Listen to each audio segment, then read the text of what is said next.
Are we ready to proceed? Everybody's good? Okay. Get this adjusted. Good afternoon and welcome to this online hearing of the Committee of Adjustment for the City of Ottawa. Committee of Adjustment is a quasi-judicial tribunal appointed by City Council to make decisions on certain types of applications under the Planning Act. My name is John Blatherwick and I'll be chairing the hearing today. With me are my fellow panel members, Stan Wilder, Heather McLean, and Michael Wildman. Please take note that this video conference is being live streamed on YouTube. The video will be archived along with today's agenda on the city's website. Before we begin, we have a few items to outline for your information. While the issues surrounding development in the city are broad, our mandate is quite limited. The committee cannot consider aspects of the proposal that are not related to the required variances: noise, pollution, property maintenance, property values, prosecution for illegal construction, personal comments regarding neighbors, agents, or applicants, or additional variances without proper public notice, If there is an identified need for an additional variance or variances, including an increase in the extent of the relief required, a recirculation of the application is required. As part of the statutory public notification requirements, each applicant was required to post a sign on the property and file a statutory declaration confirming the sign posting. And we don't have that for any of the applications today. So I'll have to read the oath or solemn declaration before to the applicants or their agents before we can proceed with their particular item. Regarding quorum, if this is lost during the hearing due to technical difficulties, the proceedings will be paused to allow time for the resolution of the issue. Failing the ability to reinstate quorum, hearing of the items remaining will resume at the outset of the next regularly scheduled meeting of the committee. In terms of the hearing process, listed on the agenda and appearing on the screen are the applications we will hear today. For the sake of efficiency, the committee may deal with agenda items in a different order. Note that the committee members have reviewed the application materials prior to this hearing and any written submissions received in support or in opposition. In addition, the committee will hear today oral submissions from any interested parties as part of our proceedings. The committee may ask for a brief presentation by the applicant, followed by questions from the members where clarification may be needed. The public submissions portion of the hearing will then begin, and any interested parties will be invited to make their submissions to the committee. Panel members may then ask follow-up questions or added clarification may be required. When you are called upon to provide your comments, we will ask you to do the following. Start with stating your name and municipal address for the record. We may ask you to spell your name. Then begin your submission by addressing your comments to the panel members. You may ask questions, but please direct them only to the chair. Please limit your comments to a maximum of 5 minutes. Any exceptions will be at the committee's discretion. Once all interested parties have had an opportunity to address the panel, the public submissions portion of the hearing will then be closed.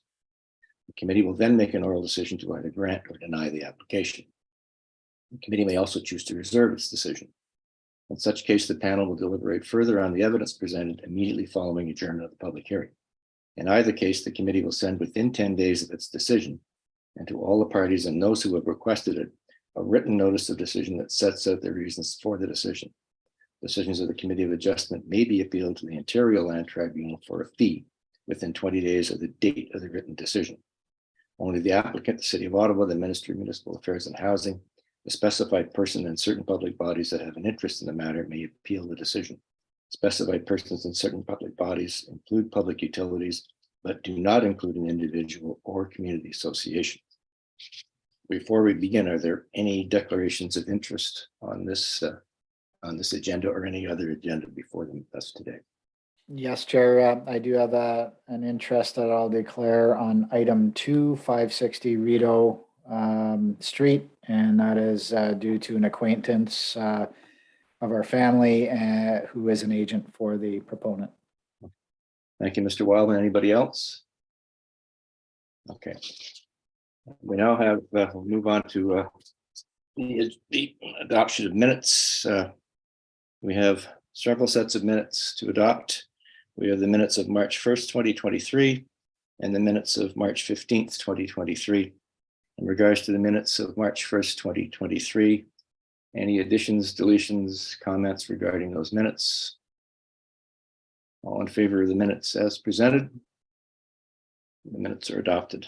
Regarding the 15th of March, 2023 minutes. Again, any additions, deletions, comments regarding those particular minutes as presented? All in favor of adopting the minutes as presented? Those minutes are adopted. All right, we'll now move on to the agenda. And we'll begin with the items that are for which we've received adjournment requests. And the first item on the agenda for adjournment today is item number 1 on the agenda. This is an application for 556 Riverdale Avenue. It's an application to permit on-site parking for the conversion of a triplex to a low-rise apartment building.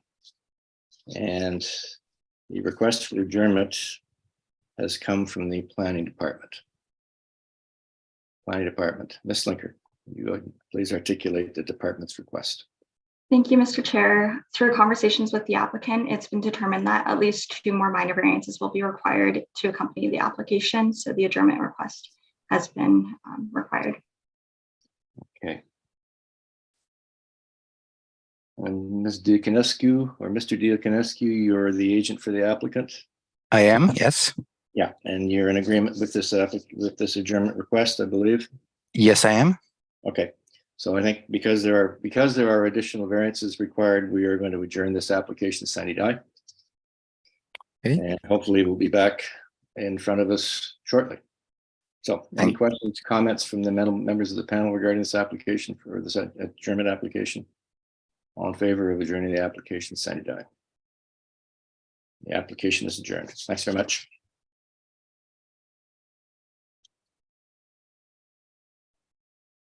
Second application that's up for adjournment is item 5 on the agenda, 183 Forward Avenue. And this is an application to permit a reduced rear yard setback and rear yard area for the construction of a 10-unit low-rise apartment building. And the forestry department has requested the adjournment. Are they there? Is there a representative from forestry? Hi there. Ms. Murray, please articulate your request for an adjournment. Thank you. Through you, Mr. Chair. We met with the applicant earlier this week to discuss options for tree planting, especially since the front yard doesn't provide space. So we're looking at options to configure the rear yard, which 2 of the variances are related to. So we agreed that we would take some more time to discuss how to best proceed there. Okay. And we note that the agent has agreed for the adjournment of this application. And this is item 5.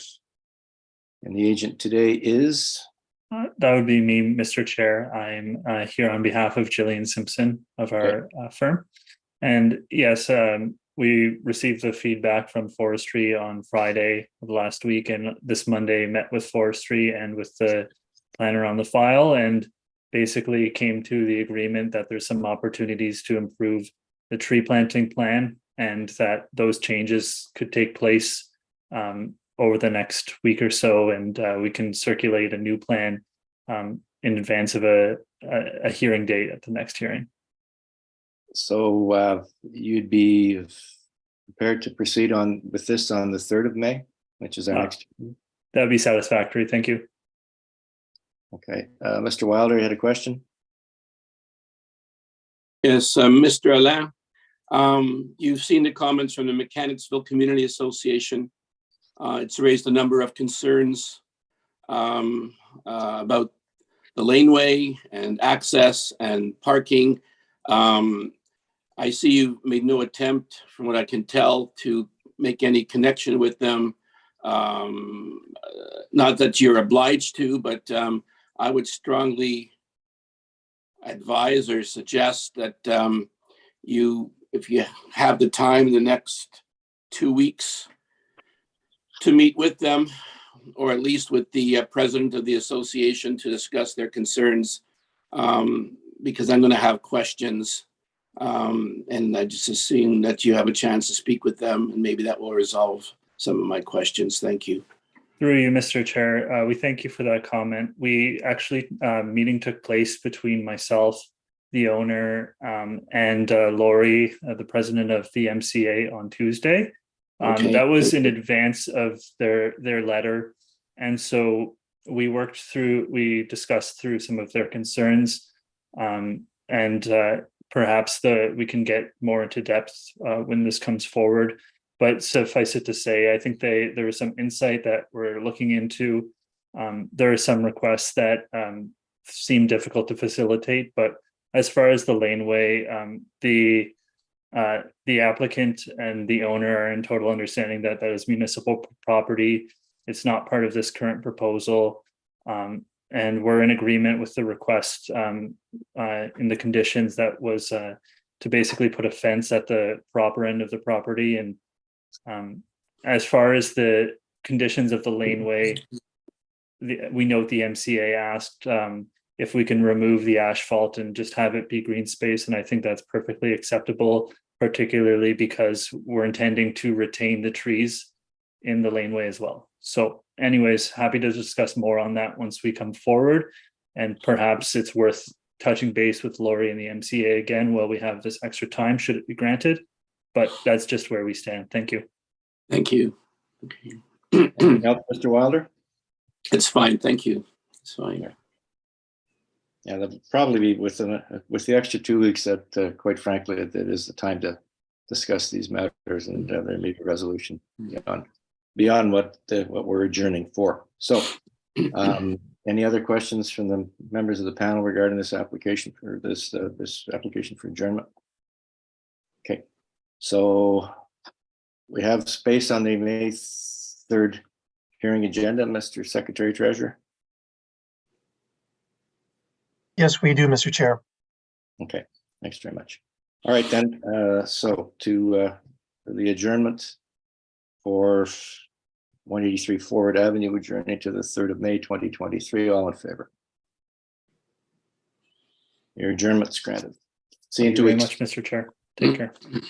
Thank you. The next application that is before us for adjournment is item 7 on the agenda. And this is 1756 Scott Street. It is an application to establish a right-of-way for parking over a portion of the property in favor of the abutting property owner at 1754 Scott Street. And the planning department has requested the adjournment, and I believe that the applicant's agent does not agree. So, Ms. Linker, to your request for adjournment, please. Thank you, Mr. Chair. Currently, the draft 4R plan suggests that the parking will be undersized and located in the front yard via an undersized driveway. And through conversations with the applicant, staff understand that the 4R plan will be revised to ensure that the parking will be located completely in the side yard, and minor variances to permit the reduced driveway and reduced parking space sizes will be applied for. So staff continue to request this adjournment to allow the time for the applicant to update the plans and confirm the minor variances that are required, and also encourage the applicant to pre-consult with staff prior to the resubmission to discuss staff's position on the consent and minor variances. So the issues have not been resolved with the applicant. Not currently. And would the 17th of May be an adequate amount of time? Hang on, Mr. Francis. An adequate amount of time to deal with this matter, in the department's opinion? I believe the time will be necessary to update the draft 4R plan to comply with the location of the parking and to prepare the written minor variances, as well as enough time to meet with staff. So the timeline will be dependent on how long it takes to update the plans. So you're in the department's of the opinion that there are extra variances that are going to be needed? I believe they will be needed for the parking space size and the driveway size. Mm-hmm. Okay, so if that's the case, we'll have to adjourn sine die. All right, okay. Thank you, Ms. Linker. Mr. Francis, you're representing the applicant. Please proceed. There was never any intention to have parking in the front yard. That's why the part on the R plan extends well back at the front line of the buildings. The required depth of the parking space, Ms. Linker told me this morning, it's what, 5.2 meters. That's no problem. We'll revise the R plan to show that. The minor variance for the width, we'll undertake to make that application. I suggest that rather than adjourn, we make these conditions of the approval. They are all acceptable to the applicant. You're still going to have to file a minor variance for the width, Yeah, which means it's because there's an additional variance added to this added to this application. That's an automatic sine die. okay. And you know, the quicker you can deal with the matter, the faster we can get this item back on the agenda. So that may take maybe the 17th of May, perhaps the first hearing in June, which is the 7th. All right. Okay. So I I believe. never dreamed that this application would be controversial. Pardon me? I never dreamed that this could be controversial. Well, the department has found deficiencies, so those have to be resolved before we deal with this. Understood. Anyway, thank you, Mr. Francis. We also have, I believe, Ms. Lowry, who wished to speak to this item, but to the adjournment, if you're willing to speak, Ms. Lowry, or you can wait for the hearing. Yes. Oh, sorry. Wow. Yes, I can wait till the adjournment. Okay. Yeah. So probably next month, I'm assuming, with luck, the 17th of May. That's fine. Thank you. Okay. Thank you. All right. So any questions, comments from the members of the panel regarding this application and the request for adjournment?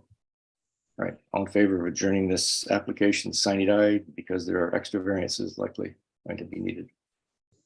No. The application is adjourned. Thank you very much.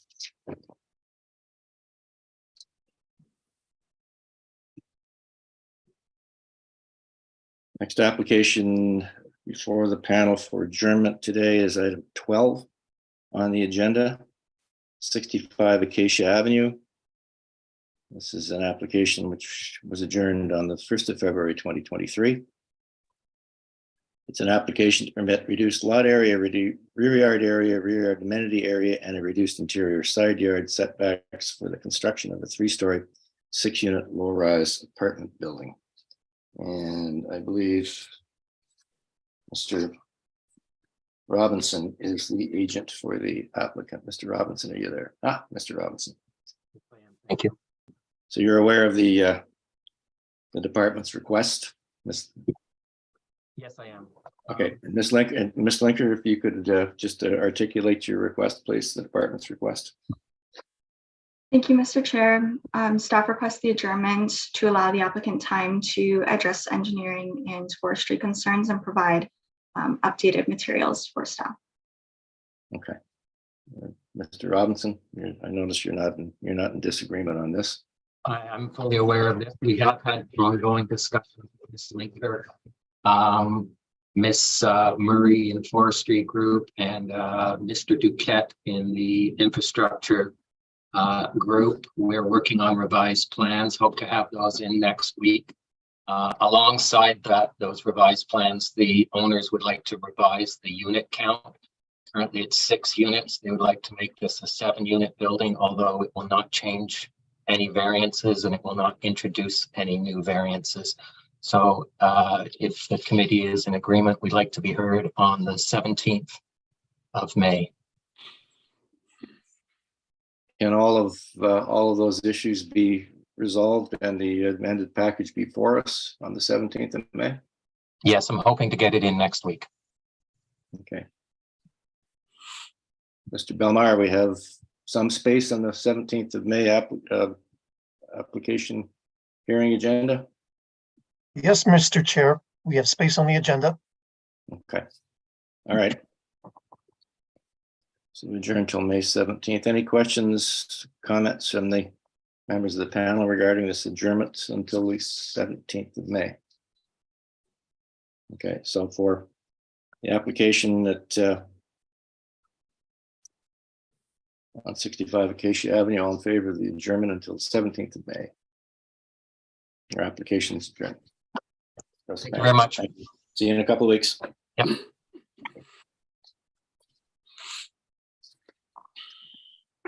And that would have concluded the adjournment request list that I have in front of me. However, during our deliberations at pre-meet, the committee noticed some issues with item number 4 on the agenda. And this is an application at 318 Patricia Avenue to permit a reduced rear yard setback and a reduced rear yard area for the construction of a porch at the rear of the existing dwelling. I believe Mr. Kleiman is the agent for the applicant and also the owner of the home. Is he there?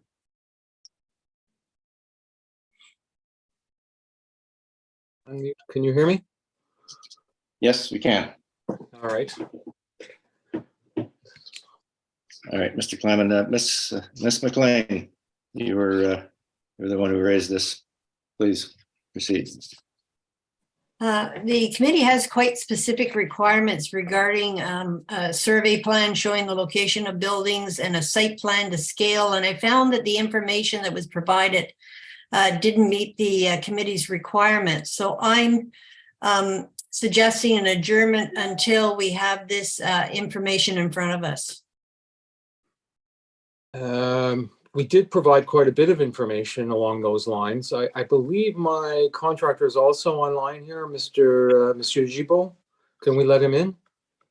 Well, the question is a proper survey. And what we have in front of us is a hand-drawn survey, which is not to scale, which does not have a scale diagram, it does not have a north key. This is less than the information we require. And if you look at, well, you obviously looked at the submission requirements attached to the application, and it talks about a survey. And quite frankly, I think we need something more substantial. So the question is, how soon can you come up with a survey that we can review as part of our as far as our overlook of this application? So the survey I provided was the survey that was given to me when I purchased the house in 2006. And you're saying that that's not satisfactory? I've got a hand-drawn survey here. No, I did submit the survey that was provided when I purchased the house back in 2006, Mr. Chairman. Right.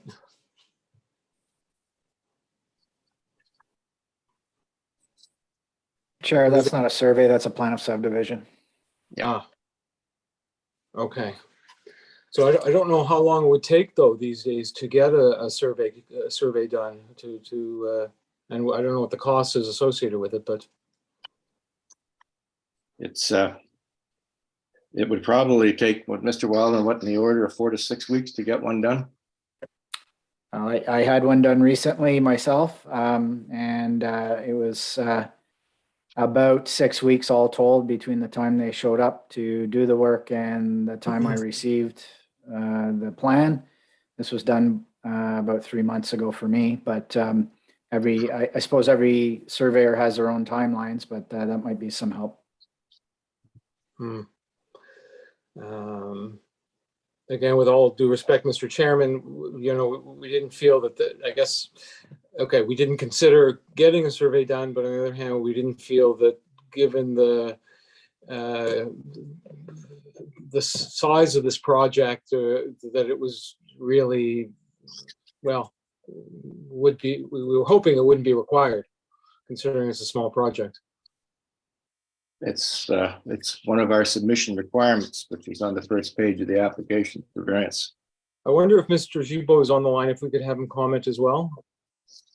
Regarding the survey, Yeah, Hello, you go. hello, can you hear me?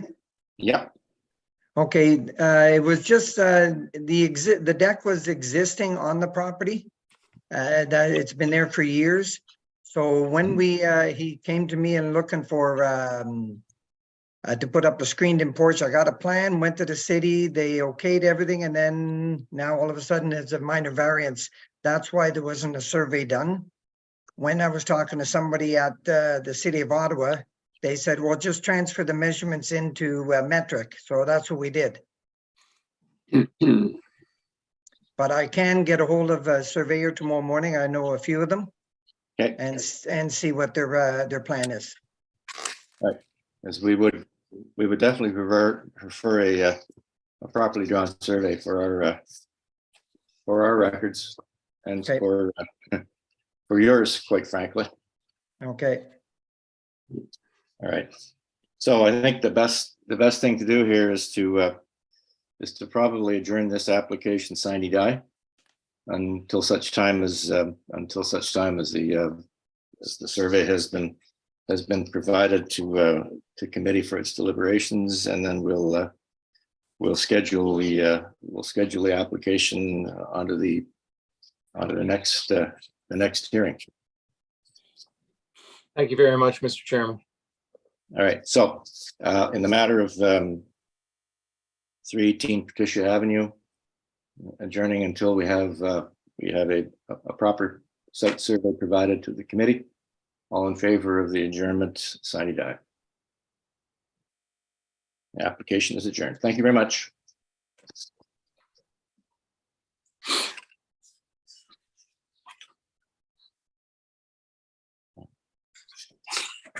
That concludes the adjournments for today's hearing. We'll now move on to the regular agenda. Just bear with me for a second.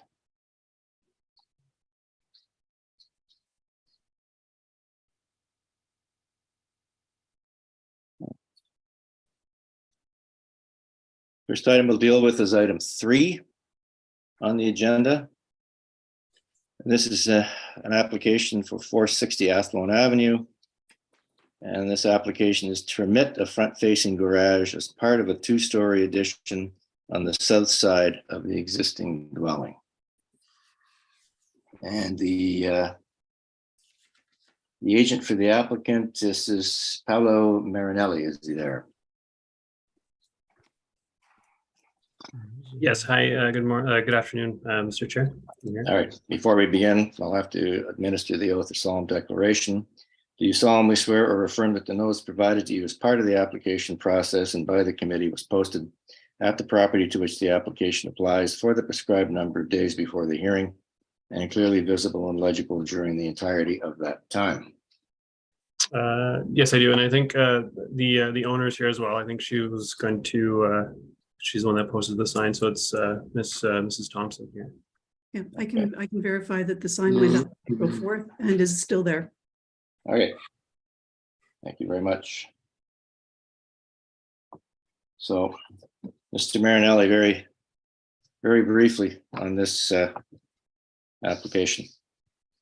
Well, if I would like to go first, just to set the stage for Mr. Marinelli's presentation. I'm Elizabeth Thompson. This is my husband, Kelly Spence, from 460 Athlone. Thank you very much for the opportunity to address you.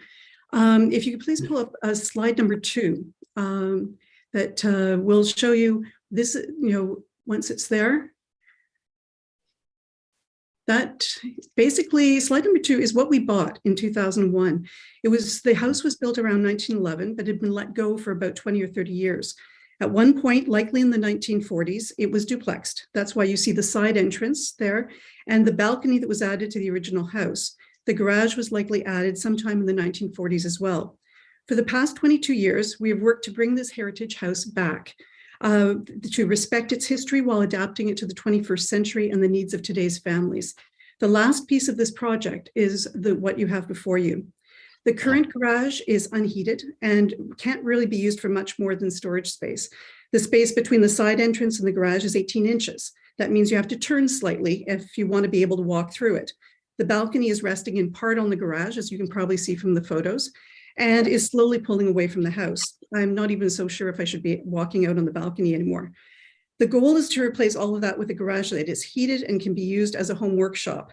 The second-story home office would allow me to work from home without having to worry quite so much about outside noise, especially when I'm doing a live radio interview with other parts of the country. What you have in front of you was designed by a heritage architect to be in keeping with the environment, the house's history, and the streetscape, which is quite varied in this part of Westboro. It would provide space that's more functional than what we have now. It doesn't increase parking, and it doesn't change anything else about the property. The neighbors have been consulted. We've had lovely discussions with neighbors we hadn't met before who were curious about the sign, and there was no opposition. I'll pass it over to Mr. Marinelli to explain more. Yeah, sure. And thank you. If we can go to back to slide 1, please. So just adding some additional information about the minor variance that is being requested for the proposed project. So basically, we have applied for a building permit, and during the design process and the building permit process, the streetscape analysis was completed, and it was determined that the character group is A, which does not permit a front-facing attached garage. So that is what the minor variance today that we're seeking for permission for. We can go to slide 3, please. So slide 3, it just shows the proposed site plan. The red dashed line that you see there, that is showing the location of the existing garage shed, which will be removed. And the blue line is indicating the proposed footprint for the proposed addition that's going to be replacing the existing detached garage. You can start to see there how the new garage will be set back from the front facade. We note that the planning department has no concerns with this application. Yes. Yeah. And you're basically putting a new garage in virtually the same location as the old garage with the second floor above it. Correct. Yeah, the slide, I believe the next slide kind of shows the rendering there. So you can start to see the front elevation again, and yeah. Okay. So to the 4 tests, Mr. Marinelli. How does I think how does this meet the 4 tests? We go to the last slide, slide 7. So again, just touching on, yeah, so there we go. So basically we applied the 4 tests. We believe the variances for relief from the setbacks are minor. The variance is desirable for the appropriate development or use of the property as detached dwelling. The general intent and purpose of the zoning bylaw as a single detached family dwelling is maintained. As well, the general intent of the purpose of the official plan as the general urban area is maintained, and that's it. And you can kind of see the proposal of or not the proposal, but the recent constructions along Athlone as well, just to show a bit of context. So there are some other properties in recent times that have been constructed with these types of garages. So.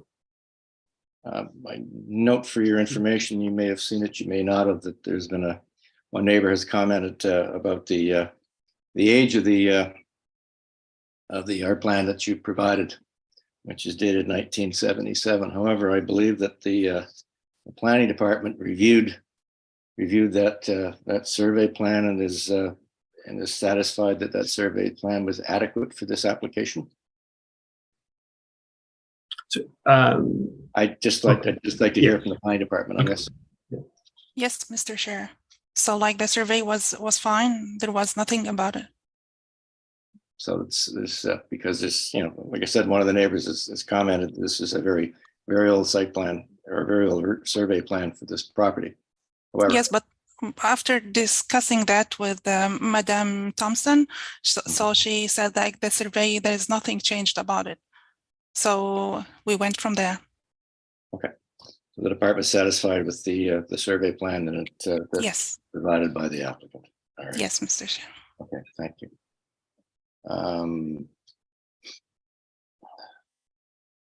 Thank you, Mr. Marinelli. We also have Ms. Clements from 320 Patricia Avenue who wanted to speak to the item.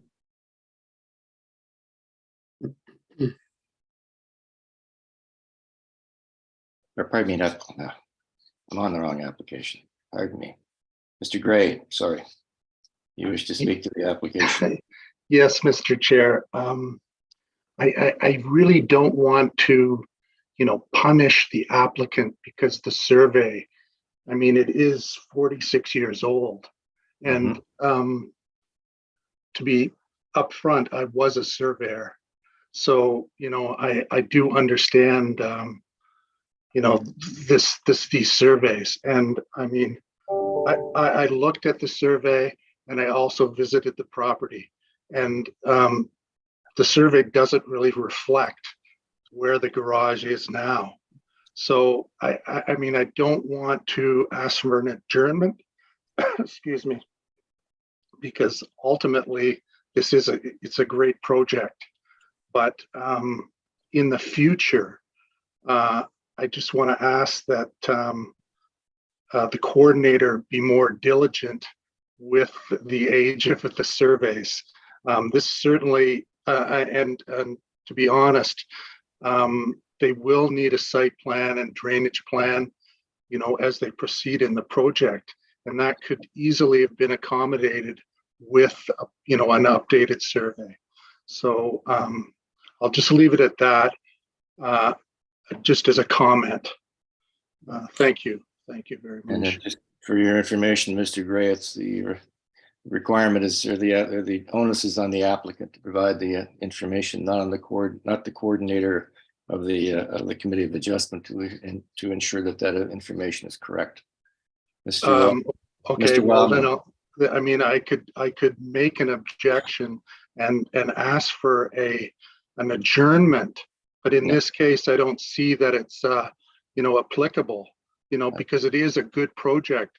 The previous application, it was the same thing, in a much smaller, construction. So I'm just trying to be reasonable here, but there has to be some consistency within, all the applications. I'd looked at, 20 applications, and 17 out of the 20 had a new proper survey. So I'm just asking that the committee in the future, be consistent.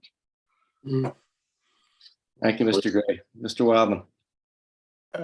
Just for the record, you pointed out correctly, Mr. Chair, that the provision of the information is the obligation of the applicant, but the discretion and its absolute discretion, counter to what the gentleman's delegation is saying, it is absolute discretion of the committee as to whether we're going to require it or not. In this case, during our pre-review of the files, we considered all of the evidence, and there's no suggestion to me, someone who's practiced in the field as well for over 30 years, that there would be any benefit in this case to require an updated survey. And if you wish to register your opposition, feel free. Thank you, Mr. Wildman. Mr. Marinelli. So, sorry, I just wanted to add, so to Mr. Gray, just I understand your concern with the about the survey and the age of the survey, but again, I think given the proposal, the information that's required to proceed with this is on that survey. It does, it's obviously shows the existing footprint of the house where it is located, and by us providing an updated site plan, which we have, it shows where the proposed one will go, and that's definitely within the existing property boundaries and within the setbacks. And given the size and the setbacks from the interior side yard, the lot grading plan is actually not required as part of the building permit application as well. So hope that kind of satisfies some of those comments that you raised. Thank you, Mr. Marinelli. Ms. Thompson, briefly. The house hasn't moved in 111 years, and the garage hasn't moved since the 1940s. And it would appear that Mr. Gray has an issue that is much bigger than our particular property. This is his second submission in this one planning committee. I I would support surveyors getting lots of work, but if it, in this case, it may be not, it sounds like he's raising a bigger issue than this particular property that the committee or the city may want to deal with. Committee's determined that the if I materials could make- provided that adequate. Make Thank one you, comment. Mr. I'm All sorry, right. just one comment quickly. I just want to say that it is mandatory that an up-to-date survey is here. I never asked that there was an adjournment or anything. I just want the committee to understand that not every situation, you can get away without a survey. And Well, it as is far as mandatory. the planning department's concerned, Mr. Gray, this is as up to date as they need for their purposes and ours. So, Mr. Wildman? If I could just have a comment from the Secretary Treasurer about whether there's a statutory requirement under the Planning Act for a survey to be provided for this type of application. Mr. Chair, the Ontario regulations specify that only a sketch is required, not an actual survey, but that sketch needs to provide adequate information concerning, property dimensions, the distances between buildings, the accurate location of an easement, things like that. But it's really a question for the city planners to determine whether or not they have all the accurate information in front of them in support of an application to be able to provide professional land use evidence to the panel. And I believe that in this case, what the planning services have signaled is that the survey is adequate. Thank you. And I think this committee has said the same thing. So, Mr. Chair, if you don't mind, I think it's time to move on. Yeah, exactly. So in the matter of the application that 460 Athlone to permit a front-facing garage as part of a two-story addition on the south side of the existing dwelling. There are no attached conditions. We've heard from the members of the public. All in favor of the application as presented to us. Your application is approved. Good luck with your project. Thank you very much. Thank you.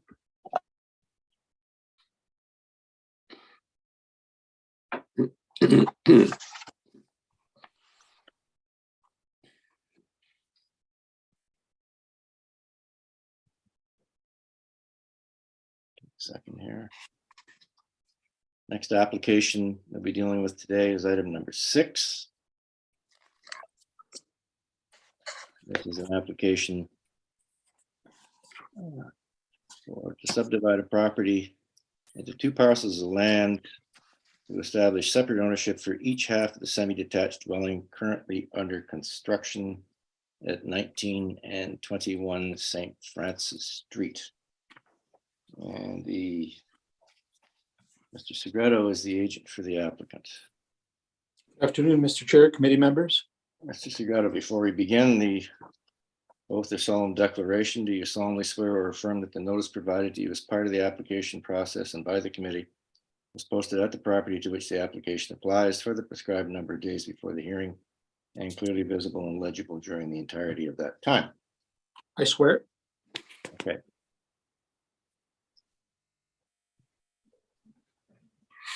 So this dwelling is currently under construction, Mr. Segreto? Yes, I believe it's Committee has a couple of questions regarding the conditions. Condition 1, has a private approach permit already been issued for this property? I believe it is. We've applied for the building permit, so the building is up. So I don't think we would have been able to put up the building without the private approach. So we don't need that condition, Mr. Segreto, given the fact that you've already met it? Yep. Okay. Thank you. And the item number 2 on the conditions list, preparing and implementing a tree planting plan. Again, the building is up and I don't think we need that as well.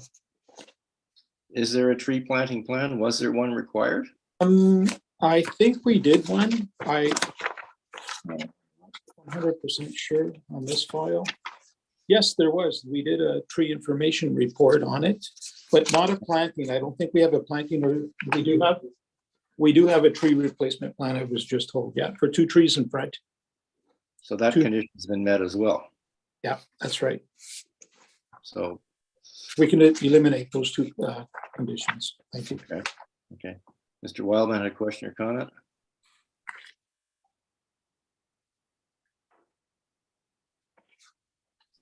I just wanted to check with staff if I could on the tree planting plan, because if it is in and they're happy with it, I would agree that it could come off.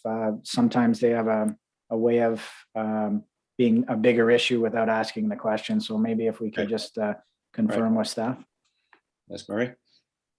Thank you. Through you, Mr. Chair. So the tree removal permits for this property related to the building that's going up have compensation requirements. And so we have not yet seen a planting plan. So just because you won't see the trees being planted until construction is completed, that's why this condition was applied for that planting plan to be submitted for review. Okay. So Chair, under the circumstances, I'm very comfortable with number 1, as Mr. Segreto had mentioned, but I would lean towards keeping number 2 in at this point. Good call, Mr. Wildman. Thank you. Yes, I agree. The other conditions are an independent services for both severed and retained lands, a joint use and maintenance agreement, Mr. Segreto, grading and drainage plan, agreement for noise levels, because the land is located within 500 meters of a 400 series highway. And Bell has an easement request as well for the property. I'm good with those.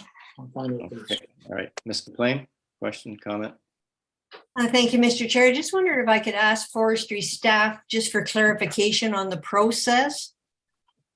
So tree removal permits were required or issued at building permit stage. But you don't require a planting plan when you issue the removal permit? Thank you, Mr. Chair. So to answer your question, a planting plan does need to be submitted. But the timeline of that isn't necessarily when the permit is given to the applicant. It's once the construction is complete, we need to see a planting plan to make sure the compensation trees have been planted or will be planted. So if the applicant were never to sever the property, how would you follow up on a tree planting plan? Through you, Mr. Chair, that's a good point in the sense that it would be dealt with through forestry services at that point. That's the question. So I'm just trying to cut through the red tape and sort of reduce process. So so you're taking advantage of the fact that through this consent process, you're asking for the tree planting plan, but you would eventually get it in any event. Am I right on that? That's correct. At this point, using the consent to have that plan and cross that requirement off the list through the consent instead of waiting until however many years down the line once the project's been completed. So if the project's completed, what would trigger the tree planting plan if there was no severance? What would be the follow-up?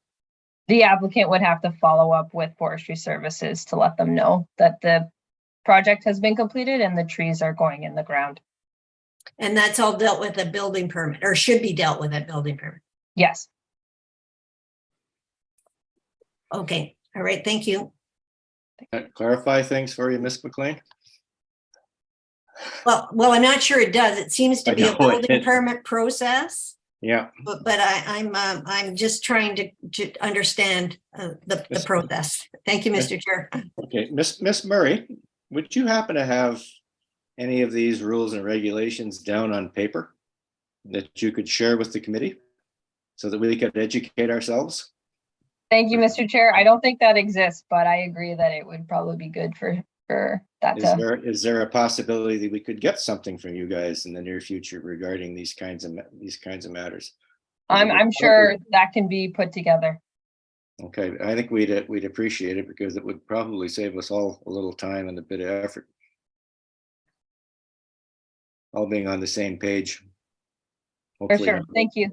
Hopefully only made out of recycled paper or recycled fiber. All right, thank you very much. All right, any other questions or comments from the members of the panel regarding this application? So we'll eliminate condition 1 because it's been satisfied. And thanks to Mr. Wildman, we will leave condition 2 through 6, and I guess we can renumber those 1 to 5. And as far as the application is concerned, with the amendments, all in favor of the application? Chair, sorry to interrupt that. There's also the Bell easement that's down below the line. Oh yes, that's number 6. Yeah, okay, fine. Yeah, 1, 2, 3, 4, 5. That's number 6 with the Bell easement. Yeah. So we've gone from 7 to 6, 7 to 6 conditions on the application. Okay. You're okay with that, Mr. Segreto? Yes, I am. Thank you. Okay. All right. Thank you, Mr. Wildman. All in favor of the application as amended? Your application is approved. Thank you, Mr. Segreto. Right. The next application that's on the agenda is item number 8, 609 to 611 Mutual Street. And this is an application to subdivide the property into 2 parcels of land for separate ownership for each half of an existing semi-detached dwelling. So a simple consent application. We note that there is a change in the public notice. The existing easement instrument number should be amended to read OT 21246E. The initial identifier was incorrect, so that has been changed. And this is again Mr. Segreto. And before we proceed, do you solemnly swear or affirm that the notice provided to you as part of the application process and by the committee was posted at the property to which the application applies for the prescribed number of days before the hearing and clearly visible and legible during the entirety of that time? I swear. Okay. This is simple consent, Mr. Segreto. We've noted the change in the instrument number for the easement. And again, there are 5 conditions. Servicing plan showing existing unit has its own independent services, joint use and maintenance, agreement for noise levels, property located within 115 meters from Sonora Boulevard, a 1-hour fire separation, party wall is required, a trees and trust application for 1 new tree. And I think we're going to add the committee's requirement for party wall certification, which you're familiar with. Fine. Yeah. Okay. And I think it was Ms. McLean who raised the question regarding the trees and trust. So, Ms. McLean. Thank you, Mr. Chair. Again, a question for forestry staff, please. Well, maybe a question for Mr. Segreto first. How old are these? How old is this semi-detached? I would say that these semis were built in the 60s, sometime in the 60s. Okay. And there's presently no trees in front of this property at all. So that's where we stand on this property, but yeah, 1960s. Okay. So a question to forestry staff, then you're asking that the applicant plant 1 new tree in the right of way in front of each lot. Is that correct? Through you, Mr. Chair. Yes, that's correct. The Trees and Trust program, what we're asking here is to show the applicant show us that they applied to this free city program where the city plants a tree in the right of way for the homeowner. Is there an obligation for the homeowner to do that? We are asking that they do so to enhance the urban canopy, but if there's a reason that this would not work on the site, for example, there isn't enough space, whatever the reason may be, we are looking for that justification. But I'm not sure the committee's mandate is to deal with private property. So I'm not sure we have a mandate to to require an applicant to do something on city property. And so that was my question. I'm wondering whether forestry services have that ability to require it. And I'm hearing that you're saying, no, we would just request it. That is correct. And I'll just elaborate. The reason we say in the right of way is because when trees are planted in this location, they're under city ownership. So we have the responsibility to maintain them long term. And nothing would prevent the city from planting them there in any event. No, but that's not our typical practice to just go onto the front lawn of a property and plant a tree without the consent of the landowner. So, Mr. Chair, I think I will be dissenting on the imposition of this condition, but I'll wait to hear the remainder of the discussion. Thank you. Thank you, Ms. McLean. Mr. Wildman? Just wanted to know from Mr. Segreto, is this a concern of your clients, that application? I haven't discussed that with my clients, but it would be a concern of mine if it was my property, due to the fact that the building is 40, 50 years old, whatever. Then when you're planting these trees, we come into these problems all the time when the roots of the trees start damaging the servicing. Because in those days, the services were done out of metal or whatever. And what happens is a lot of times when the roots of the trees disrupt the flow of the sanitary storm, and et cetera, et cetera. So that's a possibility that happens. In today's world, I believe everything is done out of PVC, but in this case here, I still got to find out if we need separate services, if we need new services. If it's new services that we have to provide, well, then I don't have an issue. But on the older homes in the older areas, Ottawa South, the Glebe and whatnot, sometimes they have the clay pipes, and with those clay pipes, you know, these get damaged. So, okay, you have a concern, but your client, you've never had the discussion with your clients. I You're didn't not have sure. Okay. All right. I was hoping maybe you'd had some discussion there. Yeah, but I really don't mind planting the trees. I don't think the trees are going to be a big issue. The city's taking responsibility for it, so therefore, I don't have an issue with you know, adding an extra 2 trees to this property. Okay, thank you. So if the condition was left in, Mr. Segreto, you're okay with it? I would, myself personally, I would say okay, yes. All right. Wilder, any comments?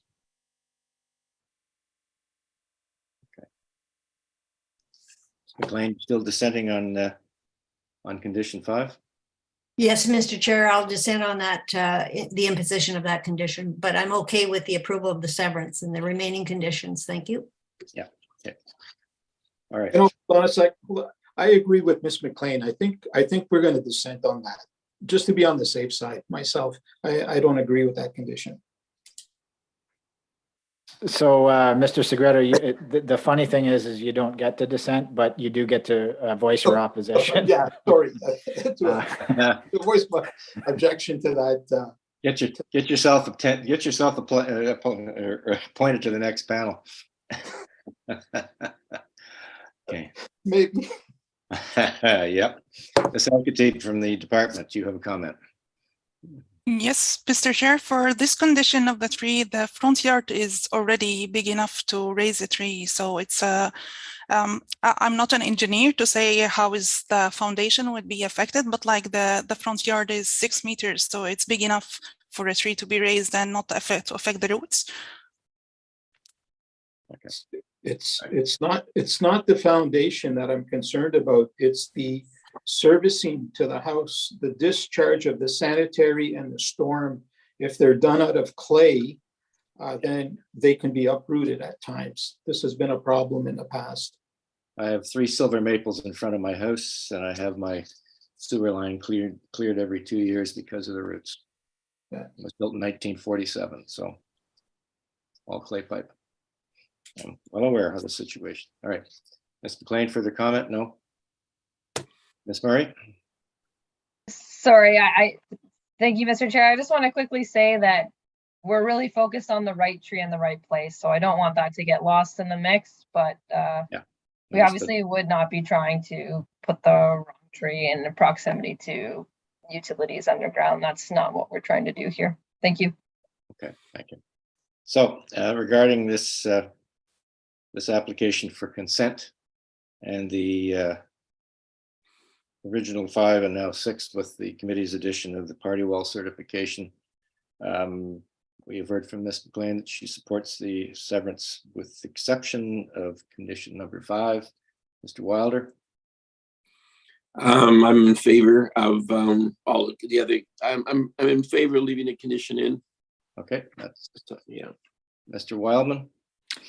I support the application fully, and I support it with condition 5 and the amendment that you spoke of, Mr. Chair. Okay. And I'll echo Mr. Wildman. So on the application then, with Ms. McLean's dissent on item 5, all in favor of the consent as amended? All right. The consent is granted. Thank you, Mr. Segreto. Thank you so much.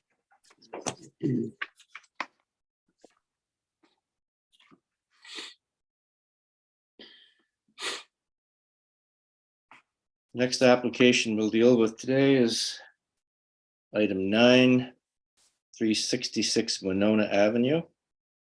And this is an application to subdivide a property into 2 parcels for the construction of a new low-rise apartment building. And the committee understands that a minor rezoning application for this property was dealt with by the Planning and Housing Committee on the 5th of April, 2023, which means it is still within the appeal period of that decision. So the agent for the applicant, 366 Winona, is Mr. Kelly. Is he there? Good afternoon, Mr. Chair. All right. So before we begin, Mr. Kelly, do you solemnly swear or affirm that the notice provided to you as part of the application process and by the committee was posted at the property to which the application applies, for the prescribed number of days before the hearing, and clearly visible and legible during the entirety of that time? I do swear. Okay. So this is a simple consent application. You're aware of the conditions, Mr. Kelly? We are aware of the conditions. We do have some comments regarding one of them in particular. Okay, well, let's just go through them. Condition 1 is cash in lieu. 2 is a private approach permit to remove the now redundant approach from the property.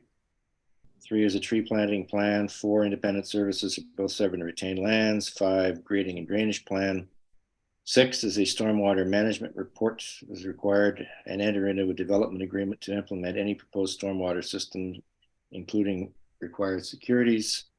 And number 7 is a noise attenuation study or a noise level agreement.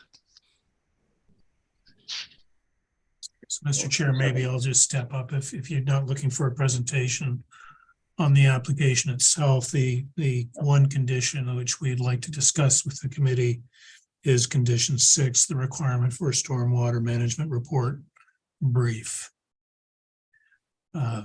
Please proceed, Mr. Chow.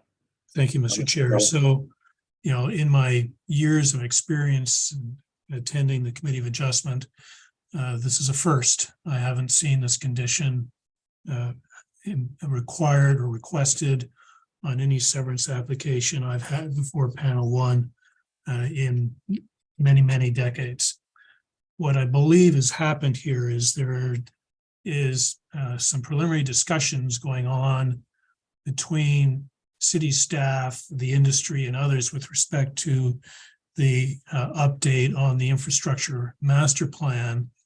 And as part of those discussions, city staff are exploring options for dealing with stormwater management issues in infill neighborhoods where intensification is occurring.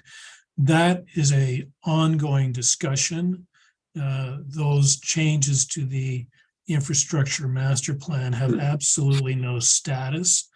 I'm not even sure that there's a draft out there, but there may well be a draft, but certainly the infrastructure master plan has not been presented to any of the standing committees of council or to council. So this condition, I believe, is relying on a change to the infrastructure master plan that hasn't happened yet and may not happen anytime soon. So our starting position is we would ask that the condition be removed.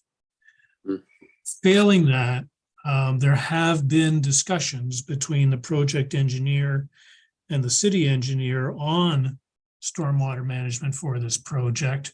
And what they've agreed upon is different from what is in this condition.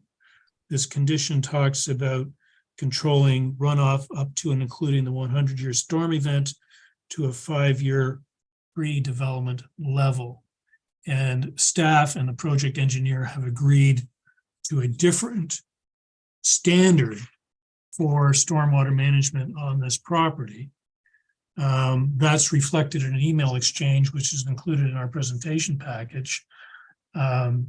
If the committee coordinator could put that up just quickly.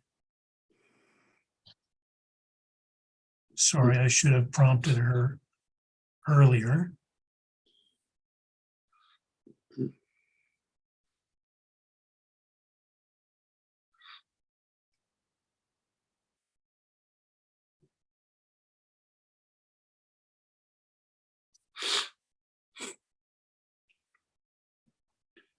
So it's the last slide before the thank you. I don't know, Jeff, if you can say what the number is.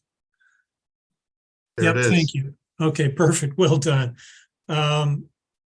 So if you can scroll, this is an email exchange between the city engineer and Mr. Gray, the engineer for our client. If you scroll to the end of the email, which I guess is going to be on the next slide. Whoops. Is this the entirety of it, Jeff? Yes, it's just a response from Nishant. Oh, I'm sorry. What I was hoping to have on this slide was the original recommendation from Mr. Gray and the wording that was recommended by Mr. Gray, which was instead of the 10-year storm event to a 5-year pre-development level, what he recommended was the wording for roof control to a 5-year release rate. So, Mr. Chair, members of the committee, firstly, we would ask that you remove the condition. Secondly, if not, and we'll make sure you have this complete email on file rather than just the response, but failing the removal of the condition, replace the words 100-year storm event to a 5-year pre-development level with the words for rooftop control to a 5-year release rate, which is what was negotiated between Mr. Nishant and Mr. Gray. And exactly what is a 5-year release rate? You know what? Mr. Wildman would probably be in a far better position to answer that question for you than me.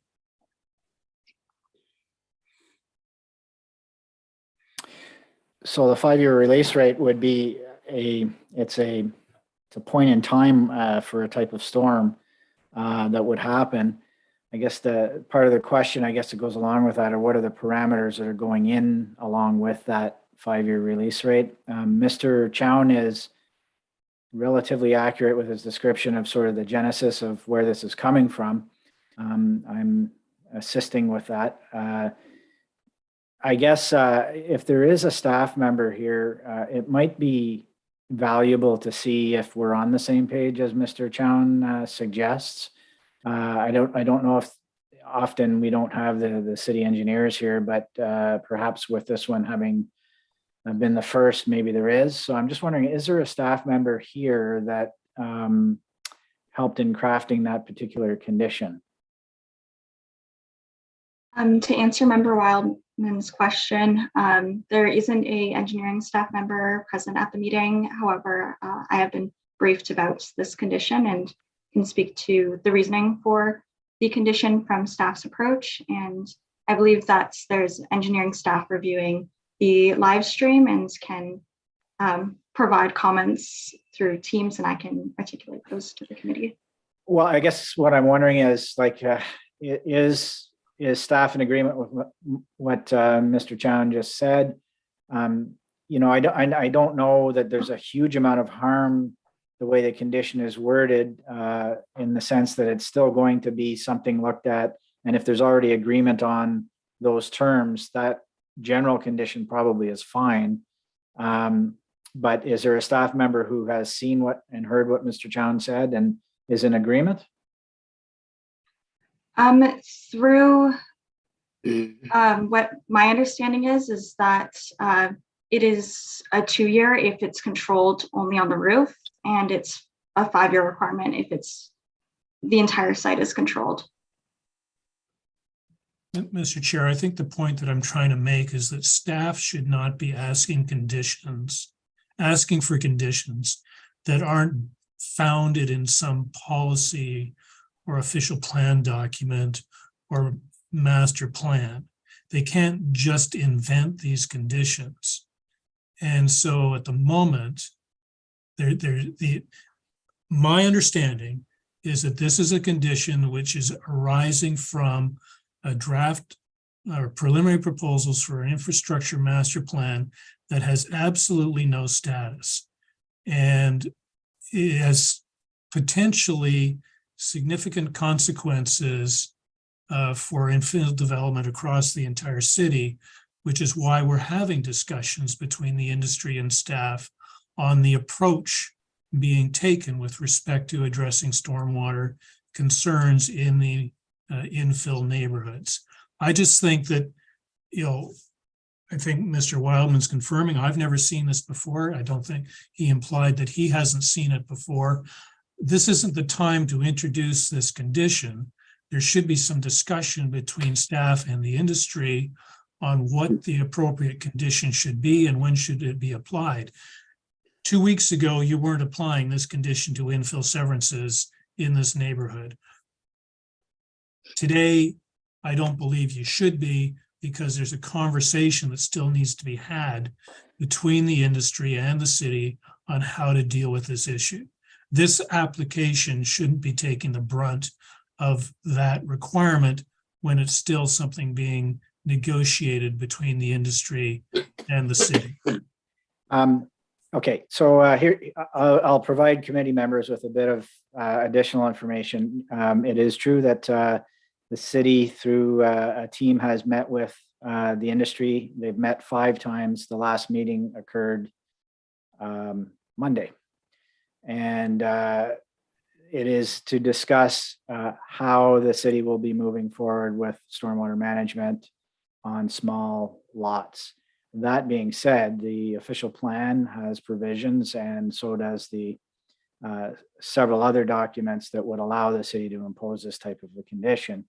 I guess it's brand new in the sense that it's brand new the way it's worded, but it would not be the first time the city has imposed a stormwater condition on either a severance or subdivision, which both get their jurisdiction under the same provisions.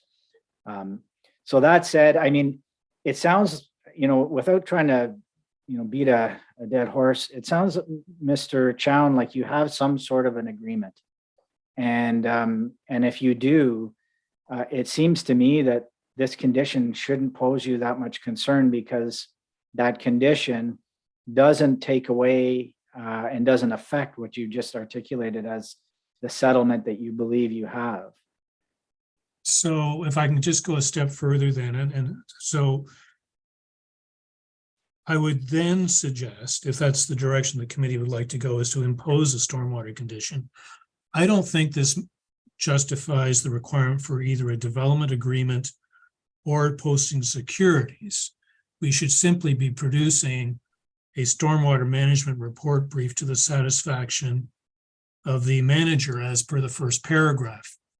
I would, if you want to keep the condition, I would ask that you delete the second paragraph. There's no need for an agreement or securities. We just need an approval from the manager of what we're going to do. And then that's going to be implemented through a building permit. I don't need a development agreement or posting of securities. Thank you, Mr. Chown. Ms. Linker. Thank you, Mr. Chair.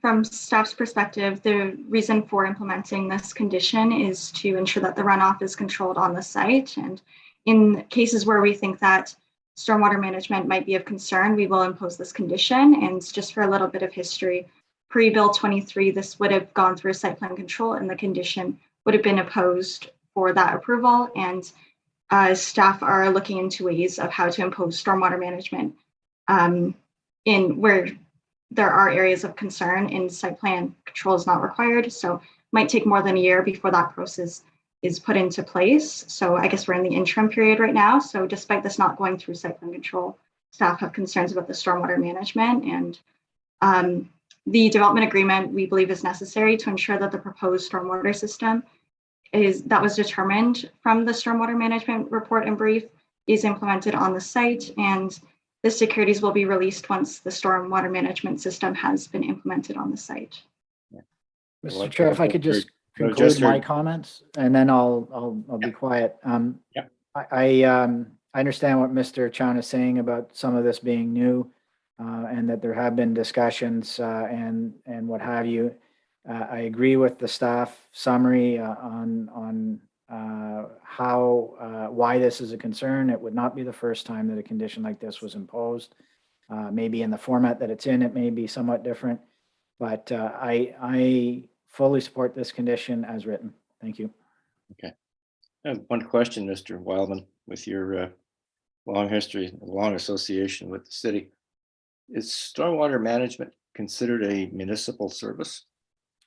Stormwater is considered a municipal service. Stormwater management it's a tool to control the stormwater, but yeah, I mean, it goes into either a storm sewer or a ditch or a drain or a stormwater management pond. So, I mean, these are all things run by the city in most cases. So yes, it would be a service. So section 5124I of the Planning Act states the adequacy of utilities and municipal services. And there's the rub. And there's also provisions in the official plan that speak in very similar vein as well, Mr. Chair. Okay. All right. Okay. All right. Thank you. Mr. Chown, Mr. Kelly, anything further on this?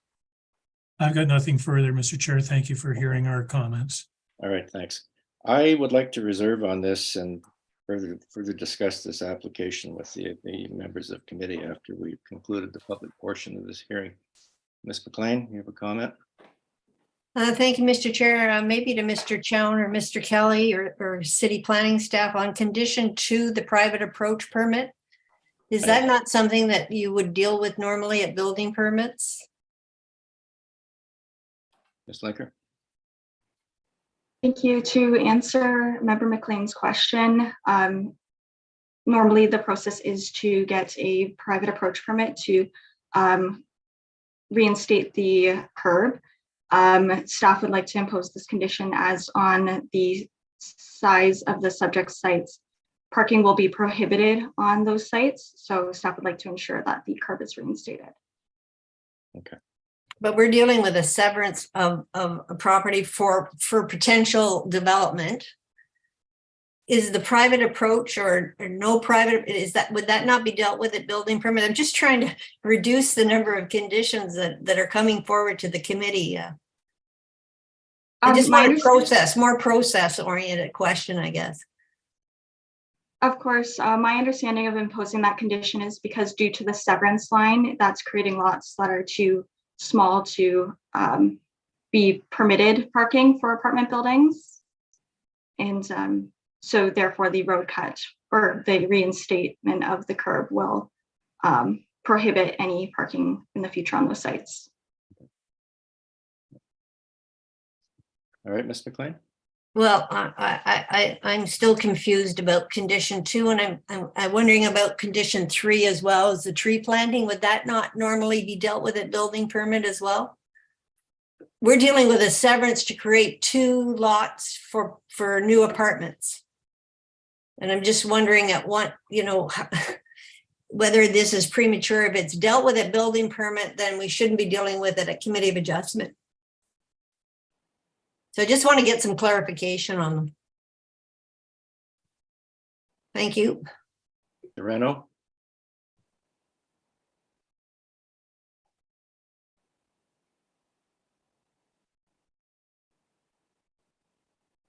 Can't hear you.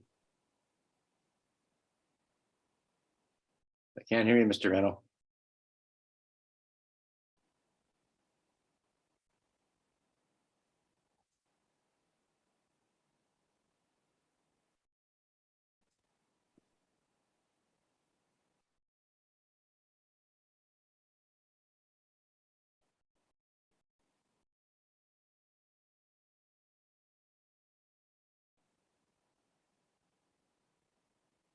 No, still no volume.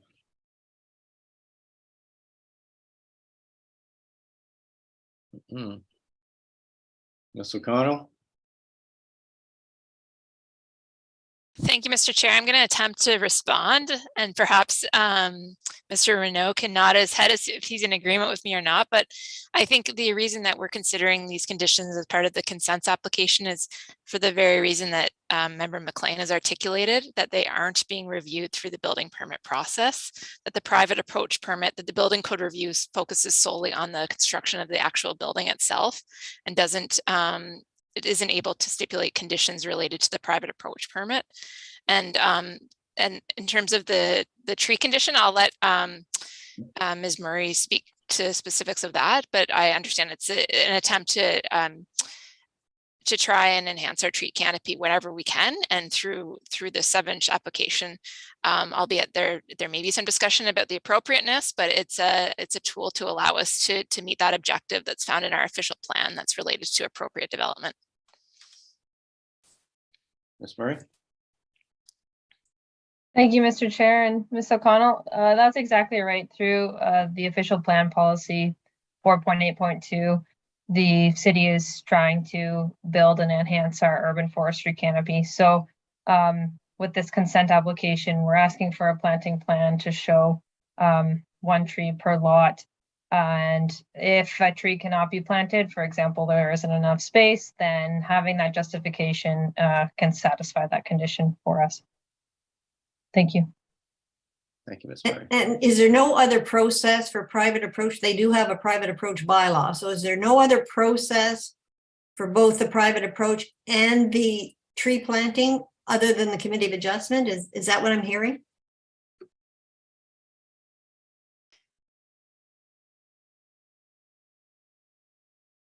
Ms. O'Connell, please. Just respectfully waiting for the chair to address, to answer Member McLean's question again. That's the exact discussion we're having with right-of-way right now. But our understanding is because it's not done through building code services, the only way to address this is on an enforcement basis, for right-of-way to do it on a proactive basis if they see applications coming in.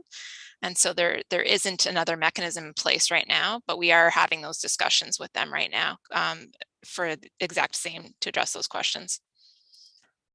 So thank you. It's just that the committee of adjustment doesn't want to become an enforcement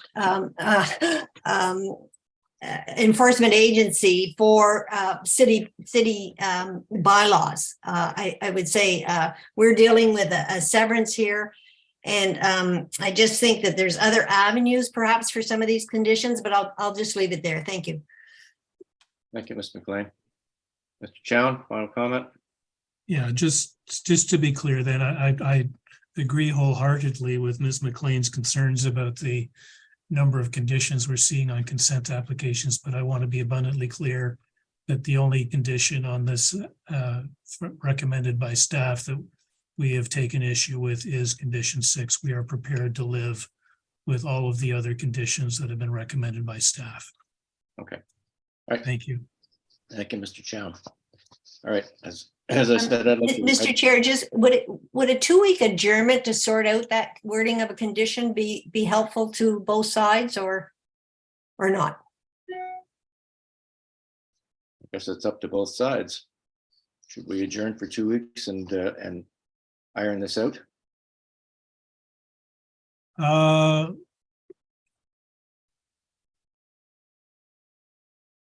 It's a good question, Mr. Chairman. I know that our client is anxious to proceed. This file has been active for a very long time, and I'm not sure whether or not there's any willingness on the part of staff to consider revisions to the wording. If they're bound and determined to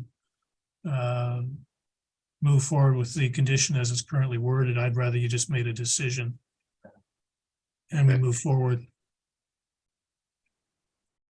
All right, thank you, Mr. Chow. Ms. O'Connell? Mr. Chair, I lowered my hand, but I mean, we're willing to work with the applicant either way. If the condition remains, we can work with them to discuss what's required in order to clear that condition.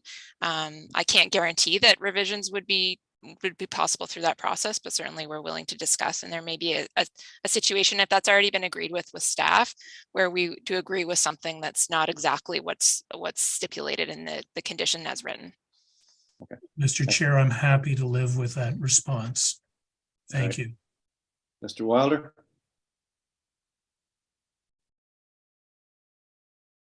You know, I don't disagree with Member McLean. I think, and as Ms. O'Connell pointed out, discussions are taking place. I don't think to try and resolve this in 2 weeks is going to really make a difference. I can appreciate Mr. Chown's client wanting to move ahead with this project. It went through a spot rezoning as opposed to going through committee. Went to last week at planning committee. I just say let's just proceed with this with the conditions that we have in place. We can discuss this while we reserve this item, but I don't see a need to postpone this for 2 weeks. I don't think it's going to accomplish anything. Thank you. Okay. I don't think so either, Mr. Wilder. So on the matter of item 9, consent application for 366 Winona. Like I said, I'd like to reserve, and we'll make a decision today, and our decision will be in your hands in 10 days. Thank you very much. Thank you, Mr. Chair.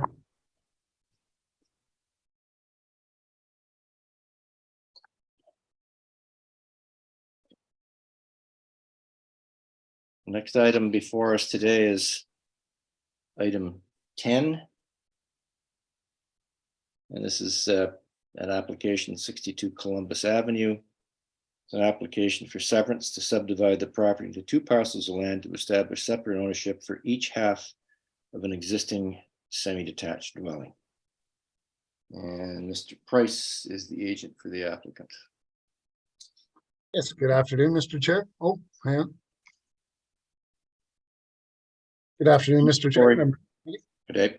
Before we begin, do you solemnly swear or affirm that the notice provided to you as part of the application process and by the committee was posted at the property to which the application applies for the prescribed number of days before the hearing and clearly visible and legible during the entirety of that time?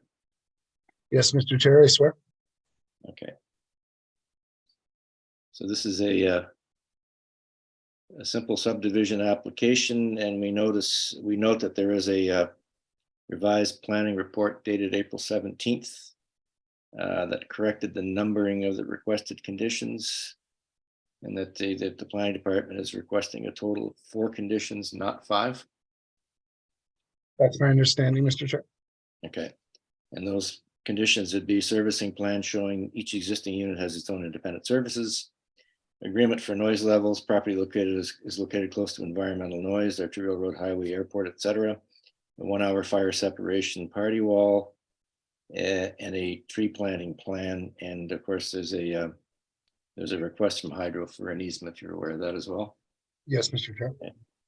And again, I guess to Ms. Murray, the tree planting plan, why is this on this severance application? Thank you. Through you, Mr. Chair. So the tree planting plan, as I mentioned earlier in this meeting, is to meet the official plan targets that the city has for tree planting and urban forest canopy cover. So in an attempt to help keep, maintain, and better the urban forest with severance applications for months now, this condition has been commonly applied. Yeah. Do you have has the applicant provided a tree planting plan to the department? If they have, we have not yet seen, reviewed, or approved it. Yeah, there was some information, Mr. Chair, that was submitted as part of the application that was required at the time of building permit. These Okay. semis were just recently rebuilt, so we have no issue with the condition. Okay. All right. Questions or comments from the other members of the panel regarding this application for consent? With that change of the number of conditions required by the planning department from 5 to 4, and the hydro easement condition, all in favor of the application as provided. All right. And consent's granted, Mr. Price. Okay, thank you, Mr. Chair, members of the committee. Have a great day. Thank you.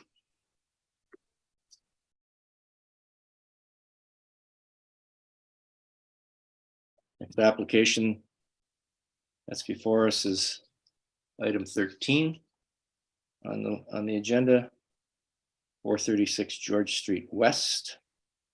And this is an application to permit reduced side yard setbacks for the construction of a low-rise apartment building. And the agent for the applicant is Mr. Robinson. Is he there? Yes, I am again. Okay, Mr. Robinson, before we begin, you solemnly swear or affirm that the notice provided to you as part of the application process and by the committee was posted at the property to which the application applies for the prescribed number of days before the hearing and clearly visible and legible during the entirety of that time. I do swear that to be true. Okay. This was adjourned on the 2nd of March in 2022 for the applicant to resolve issues with planning and area residents. So we note that the planning department has no concerns, and their comment is that reduced side yards will not impact the surrounding context. From the March 2 PRED report, staff had concerns with the reduced westerly side yard of 0.3 meters because of impacts on the Trillium pathway owned by the NCC. And the applicant then updated, as a result, updated the reduced side yard to 0.5 meters in width. A letter from the NCC has been received that they are not opposing that reduction in the side yard. So that's where we're at the present moment. So very briefly, Mr. Robinson, on this application. Thank you very much. So next page, please. The property in question is shown here on this page with the property boundary outlined in red, showing the existing building, which is located as close as 1.1 meters near its rear to the east property line, which is on the right-hand side of the image. On the left-hand side of that survey plan, and we'll speak about that throughout, is the lands owned by the NCC. That is a pedestrian and cycle pathway, and further to the west is the O-train line, which is in a lower level than this. Next page, please. So the variances being requested today are both on side yards. One is on the west side from 1.5 meters to 0.5 meters, and on the east side from 1.5 meters to 1.33 meters. And it's the same section in the bylaw as the variance requested here. Next page, please.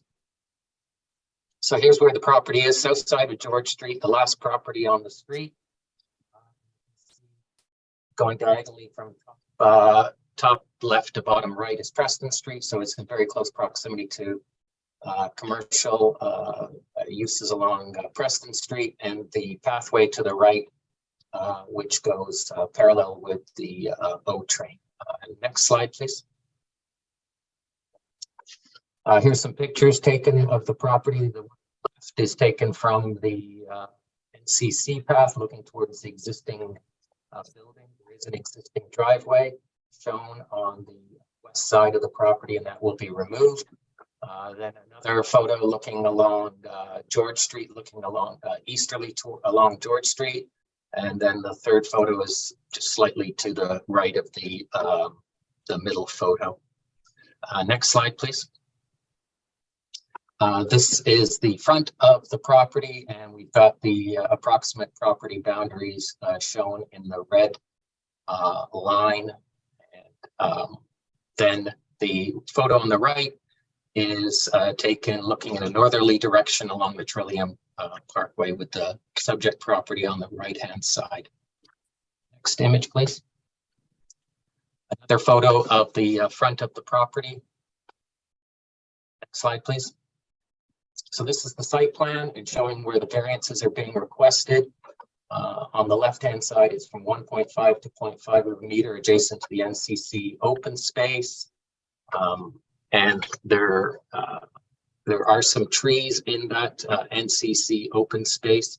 And then along the rear of the property, there's a purple line along the west lot line in the rear where we're going to have to put up a noise wall.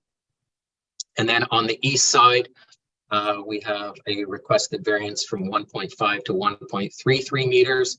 And that will give room for the garbage to be taken from the side of the building out to the street. And next slide, please. Front elevations with the front door facing the street, and then it's 2 units per floor. So 2 units in the basement, 2 on the ground floor, 2 on the second, 2 on the third. The building height is within the maximum building height that is permitted. And the image on the right is the rear elevation of the property, and there are balconies facing the rear on those units. Next slide, please. This is the elevation NCC land. So we do have some colored panels there to give some visual interest to the property. And next slide, which is the east elevation that is facing the property immediately to the east. And you can see on the right-hand side is the front door of the property. And not sure if there's any more images or not. Okay, thank you.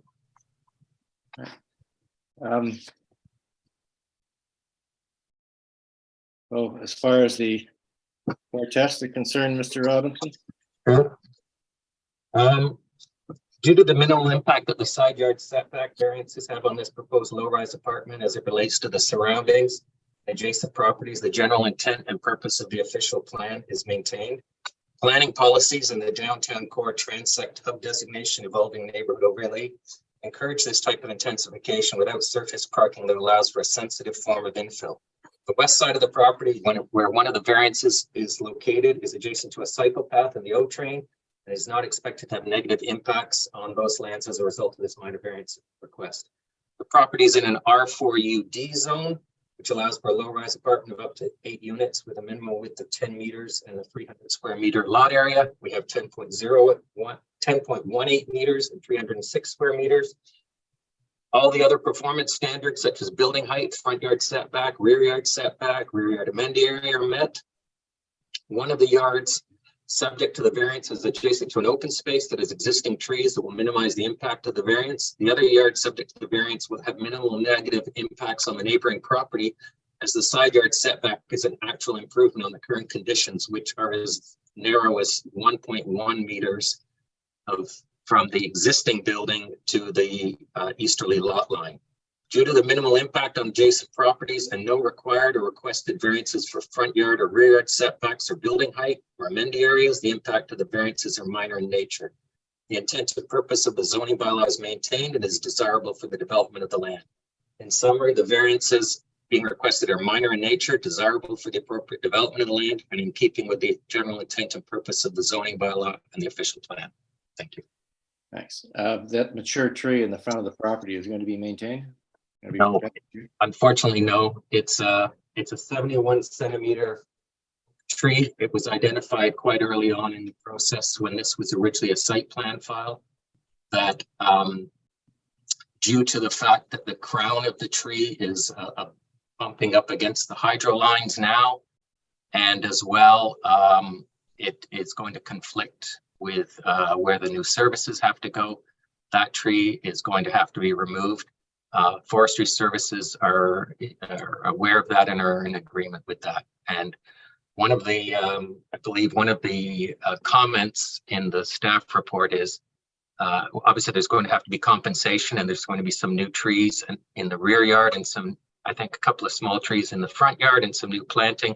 But as well, there was an indication that on the NCC lands, there is an existing dead tree that I assume NCC planted at some point, and it would be nice if that could be replaced as part of the compensation for this.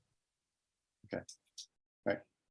Thank you, Mr. Robinson. Mr. Wildman, or Mr. Wilder, you had a question? Yes, Mr. Robinson. I'm familiar with the streets running off of Preston towards the pathway, and they're very, very old, as the neighbor at 434 George mentioned. And I guess your architect, and of course, obviously, there must have been an engineer as well as part of the team putting the plans together.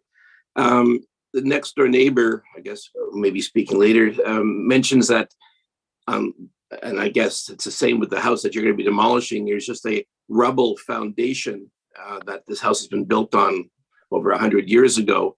I guess in your case, you're putting in a new foundation, which is fine. But I mean, even with the side yard separation, is there, does your engineer not foresee perhaps that there could be some impact from any blasting that's done? In terms of the adjacent property, I realize on one side it's the pathway, which is fine, but there is the double next door. So I'm just wondering, like I say, you'll be putting in a brand new concrete foundation for this eight-unit building, but all the while during the demolition and the blasting and whatnot, have you spoken to the next door neighbor at all? I received the comments, I think it was Friday afternoon, and then on Monday, I sent to the neighbors the geotechnical report that was prepared for this application, because this application being an 8-unit building that had started a while ago was initially part of a site plan file. So there was a geotechnical report done. I did send that to them on Monday, have not heard since from the owners.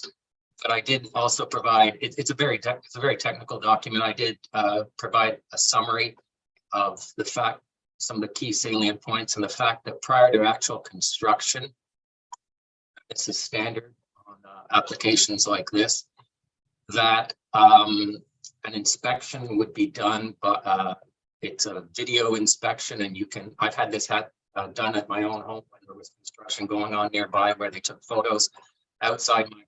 They took photos inside my house before and after to see if there were any changes occurred. The intent is, wherever possible, to do hole ramming and then, if necessary, blasting. My understanding is that the bedrock is between 0.3 of a meter and 0.9 of a meter below the surface. It's mainly limestone and shale, and that the blasting would be done under the supervision of a licensed professional engineer who's also an experienced blasting consultant. So this has been looked at.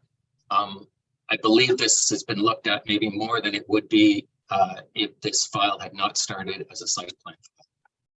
Thank you. Any more questions, Mr. Wilder? Can't hear.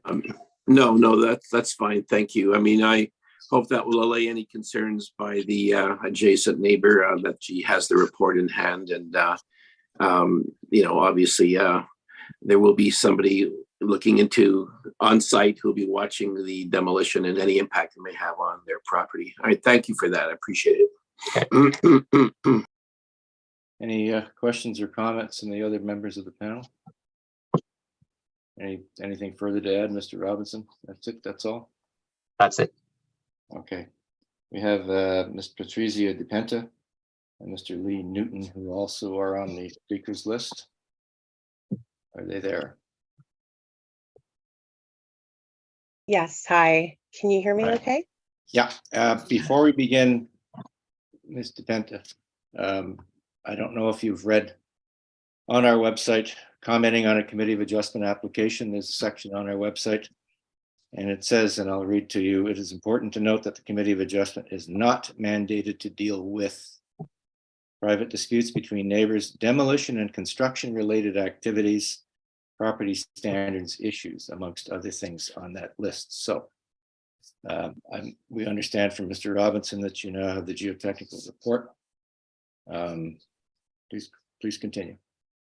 Okay, yeah, I did notice that you had noted in your email that the new building would be 10 feet away. However, the digging or the blasting would be 6 feet away, like right at our property line, because there is the lower level access that you're going to be blasting for as well.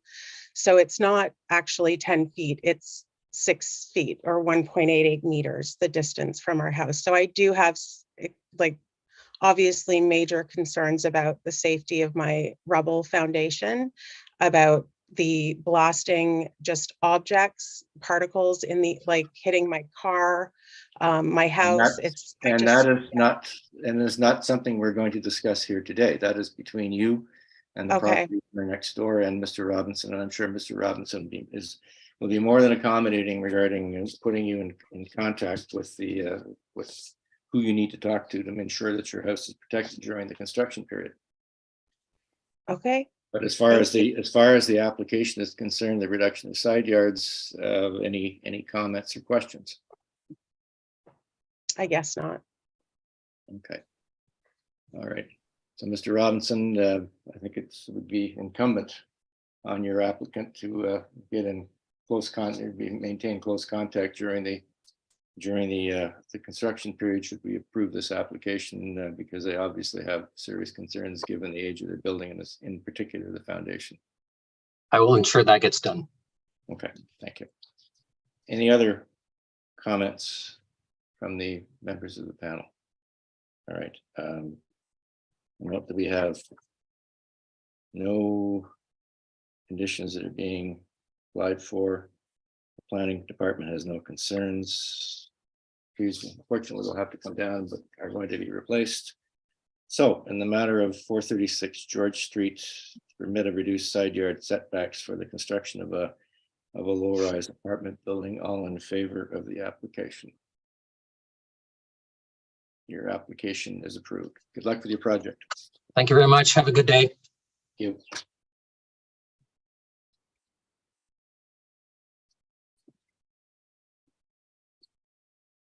Now move to item 13 on the agenda. This was adjourned on the 5th of April for additional time to meet with the Conservation Authority. This is an application at 243 Carruthers Avenue to permit a reduced lot area, soft landscape area, and reduced aggregate rectangular soft landscaped area for the construction of a triplex. A note from that on April 18th, the revised site plan was received, and the parking space was made smaller to bring it into compliance with the zoning bylaw. There have been changes to the tree planting plan, revised and revisions to the plans, which the applicant's agent will speak to.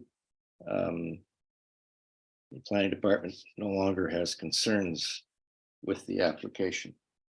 Ms. Paolini is the agent for the applicant. Is she there? Hi there. How are you? Good.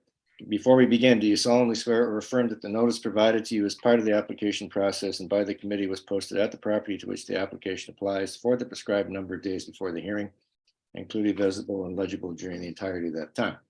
I do. Okay, so briefly, and the 4 tests, please. Did you need the presentation or just the brief summary?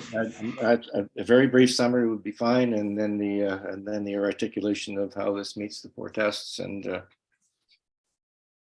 Sure. So very briefly, the project has gone through a couple changes. So originally, when it was in front of the committee and then adjourned, there was 2 rear yard parking spaces and 3 requested variances. Yeah.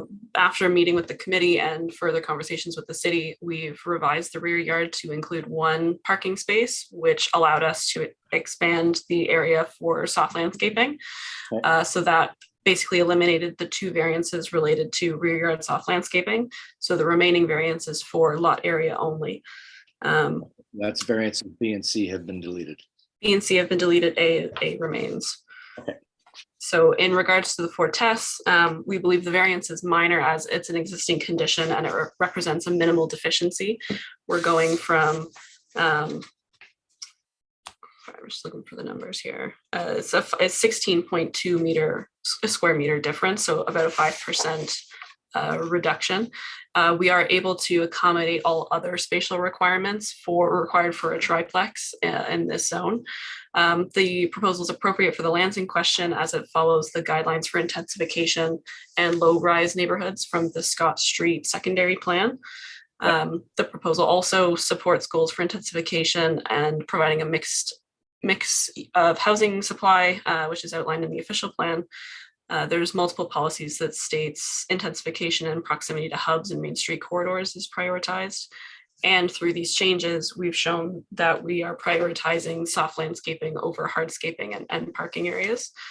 And lastly, for the zoning bylaw, it permits a range of dwelling types in the R4UB zone from detached dwellings to low-rise apartments. So this represents a permitted use, and all other performance standards for a triplex are met.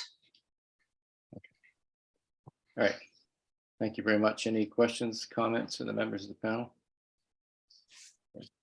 I believe we have the Hindenburg Community Association on our speakers list. Ms. Parrott, are you there?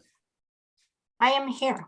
Thank Your you so address much. for the record. Your address for the record, please. Sure. 132 Bayview Station Road. Okay. You're aware of the elimination of variances B and C? Yes, we are, and we're thrilled with that. So we met with them and the neighbors and provided comments. And so we don't oppose variance A to permit this proposed triplex. And we're pleased to see that there are going to be 2 3-bedroom units in this building, which is something that we always ask for. So we're really happy to see the reduced parking space because that was one of our big concerns.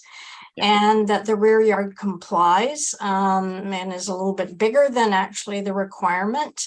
And that it does say in the submission that they will use permeable paving rather than asphalt, which is another thing that we had looked for, so that it improves the drainage on the site. And the comment we wanted to make was that we believe they can further reduce the size of the really overly large remaining parking spot in the rear yard.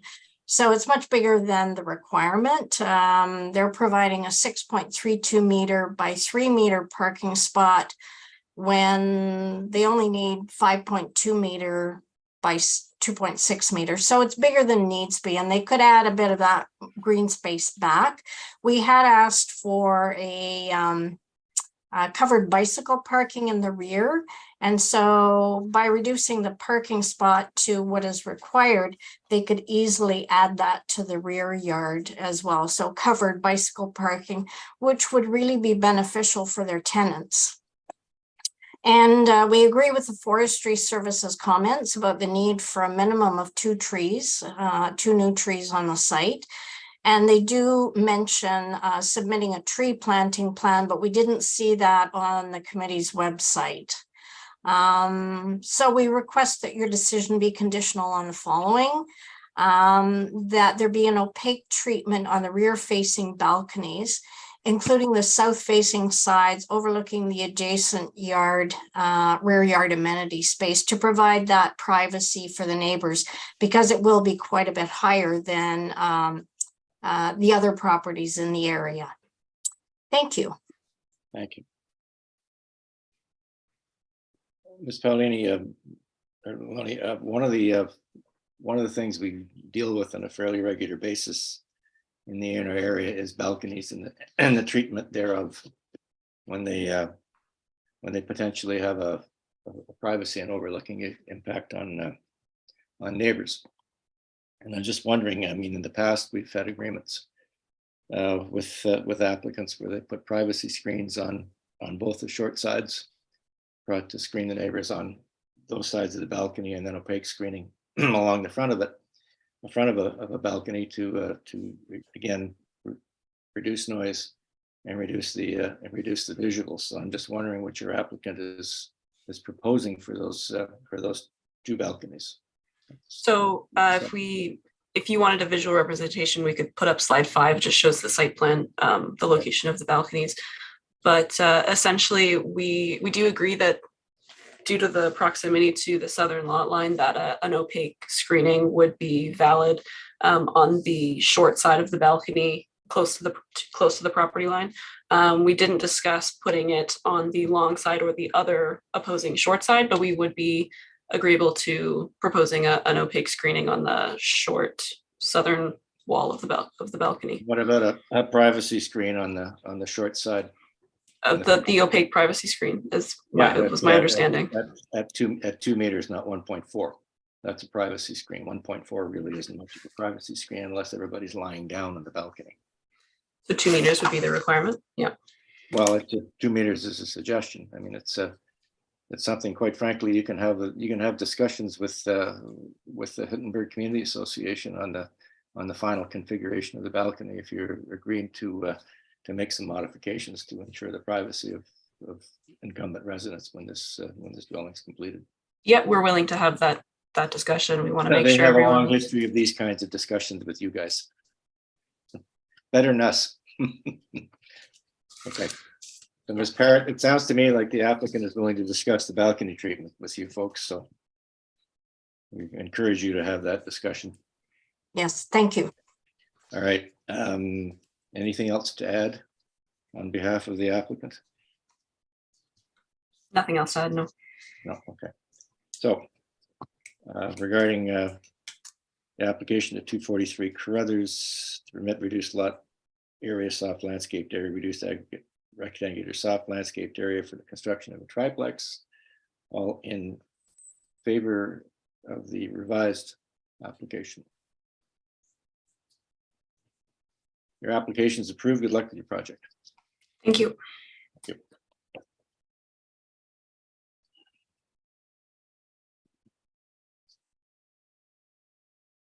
We will now move to item 2 on the agenda, for which Mr. Wildman will leave us briefly because he has declared a conflict. Goodbye, Mr. Wildman. All right. This application is for 560 Rideau Street. It's an application to permit reduced parking space width and reduced parking aisle width for the construction of a 14-story mixed-use building. And the applicant's agent is Miss Libman. Is she there? Miss Libman. Hello. Cheers. Before we begin, do you solemnly swear or affirm that the notice provided to you as part of the application process and by the committee was posted at the property to which the application applies for the prescribed number of days before the hearing and clearly visible and legible during the entirety of that time? I do. Okay, so there's a couple of changes made in the with the application, I believe. Like no changes since the circulation. I had a few changes on the day of circulation, but everything that was circulated is correct. Okay.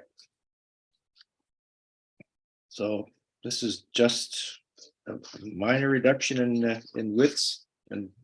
That's correct. So one parking space on level P3 to be reduced to 2.52 meters in width. Okay. And one on level P2 to be reduced to 2.5 meters in width. Yeah.